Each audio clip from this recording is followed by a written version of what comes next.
Hey y'all, welcome to Kamira's Kitchen. Baby, let's get into these honey rosemary garlic glazed lamb chops. Yes, baby, we look fancy today. I'm also going to do some corn muffins, a spicy mac and cheese with no roux and no egg, roasted rosemary sweet potatoes, and some fried cabbage. Now am going to start out with a rack of lamb. I got this from Costco and I think this is a really good quality because it doesn't have too much fat and it had a really great flavor. So I've just let it defrost, and it's actually easier to cut it if it has a little bit of frozen on it, but I just didn't do that today. I'm going to take my knife and try to cut it right down the middle between the bones, leaving a little meat on both sides as much as I can. But honestly, y'all, my lamb chops was a little uneven because, I'm not a butcher. Okay, that ain't my job, all right? So I actually left the last one with 2 bones on it because if I cut it in half, I just felt like it was going to get too thin. Then I went ahead and sprayed my lamb chops with olive oil on both sides. You want to do this generously so the spices can stick, but also you don't want the lamb chops to be dry. I am then going to season this very simply. I am going to be using a little bit of Sazon Tropical, the one that is for meat. I'm also going to be using some allspice, garlic, and pepper seasoning. If you don't have this pre-mixed, you can just put a touch of allspice or a touch of clove, a little garlic powder, and cayenne powder. White pepper, some MSG, and just a pinch of salt. And that is it. Now tell me, do you guys eat lamb often? This is something I only have about 2 times a year, but honestly, I be feeling a little bit bougie when I do eat it, and lamb is so easy to make. I don't know why I don't eat it more often. I let this sit for 30 minutes at room temperature, and then I added some butter and a little bit of garlic infused sunflower oil to a cast iron skillet. This is on a medium high temperature, so maybe about a 7, somewhere between about a 7 to a 7.5 on an electric stove. When it is nice and hot, I'm going to put in my lamb chops and a little bit of rosemary. I want to infuse the oil. I'm going to let it cook on one side for about 3 to 4 minutes. It depends on how brown you want it. Now, baby, I want mine charred, okay? I want mine to have a little bit of that little crispy on it, okay? And then I'm going to turn it, and this side is only going to take about 2 minutes because the lamb chop is already warm. I'll take it and put it aside on a plate. The glaze is just a few tablespoons of butter, some honey, a bit of this Maggi sauce, which is pretty similar to soy sauce, some rosemary and some garlic. Allow this to simmer for about a minute or 2, just until the sauce is a little bit bubbly.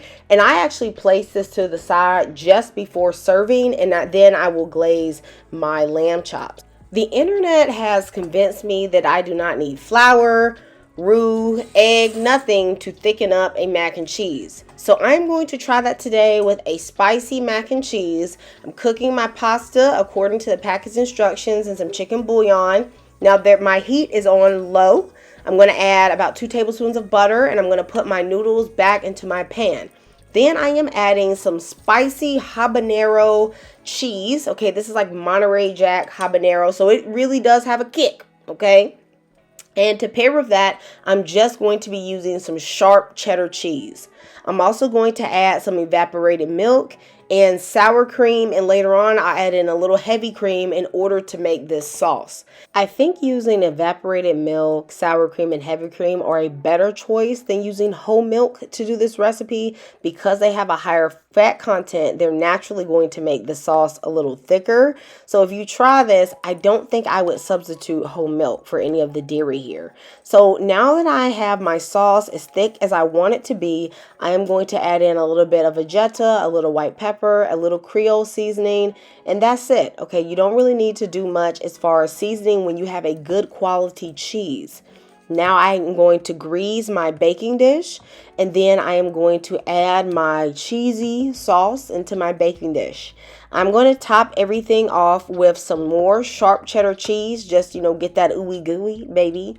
And then I'm going to bake this in a 400-degree oven for about 15 minutes. You definitely don't want to over bake because you want to make sure that your mac and cheese isn't dry.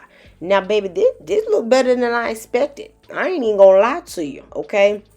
When I scooped down into this, I said, you know what? The internet might have been onto something.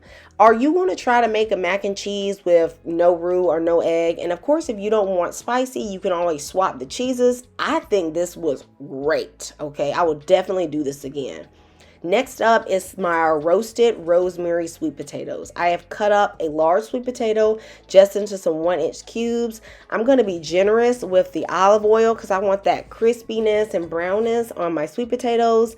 The seasoning is so easy and simple, guys. This chipotle and garlic seasoning, you could also use the garlic and herb seasoning I use a lot. This Cajun seasoning, and then we're going to go in with some rosemary, some fresh rosemary. You can also sub dried, but of course use less if you use dried rosemary. I am going to shake everything up and then adjust the seasoning as needed if it looks a little bit bare, and then I am going to roast this at 400 degrees for in total about 25 minutes. When I am 15 minutes into the cook time, I am going to go in and I'm going to turn my sweet potatoes. The part at the bottom is going to get a little browner, and I want all size 3 brown. Now, of course, you could pair candy yams with this meal, but there's enough sweetness going on in the lamb, and I think this is the better choice, okay?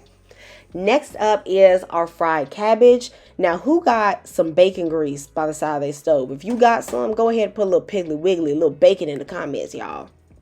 This is my leftover bacon grease. I'm then going to go in with some Cajun smoked sausage, and I am going to fry this up until the sausage gets brown. On medium heat, this should take about 5 minutes. I'm going to make sure, I'm flipping it enough so I can get both sides.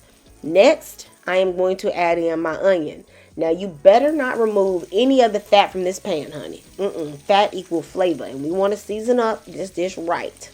I am also going to add in about 3 cloves of garlic, and I'm going to saute this for about just a minute, okay, real quick before I add in all the cabbage. Now, I know it's going to look like the cabbage is not going to fit, but we're going to make it work. It's going to wilt down in that creole seasoning, which y'all know is mostly just salt. After about 5 minutes, of course, my cabbage is not done, but we're going to flip it around just so this cooks down evenly. I like to cook my cabbage for about 15 minutes. I don't want that mushy stuff that your grandma with no TB. I want mine to have a little bite on it, okay? So 15 minutes on medium heat is good for me. I'm going to adjust the seasoning with some more Creole seasoning, some garlic and herb seasoning, a little bit of chicken bouillon, and a little pinch of sugar. We're talking about like a half teaspoon, okay? That's going to bring out the natural sweetness in the cabbage. And baby, that's all you got to do for the best fried cabbage. Now, you guys know I love cornbread, okay? And so today we're going to be actually doing some corn muffins with some Jiffy. All right, we're going to be doing a real simple recipe. Here I have half of a cup of sour cream, 1 box of Jiffy, 2 tablespoons of butter, 1/3 a cup of evaporated milk. You could also use heavy cream, 1 egg, about a tablespoon of honey. You could also sub brown sugar or just leave it out. About 1/4 of a teaspoon of salt that will balance out the sweetness. I'm going to mix all of this together until it is smooth, baby. And then I am going to prepare my muffin pan. Now, I actually thought this would only do 6 muffins, but I think that my silicone muffin pan is a little bit smaller than your average muffin. So this actually ended up filling up the whole silicone muffin tray. It is important that you still spray it, even though it's silicone, in my opinion, and that you clean up anything on the edges, because anything you leave on that rim, honey, it's gonna burn. It's gonna burn, and it's just gonna mess everything up. I'm gonna cook this at 400 degrees for 15 minutes. Y'all see, I already ate one, I couldn't resist. Okay, these things was good, and I didn't feel like it needed any butter, any honey, no nothing. I just had it just like this. And baby, ooh, we gonna glaze up this lamb. We got our little sauce. We just going to throw it right up on there. The sweetness is just going to complement the spiciness from the mac and cheese and that flavor that is in that cabbage, the roasted sweet potato, and the sweetness from the corn muffin. Everything is so delicious. Let me know if you're going to try this meal. You guys know that I love you and Jesus loves you. God bless.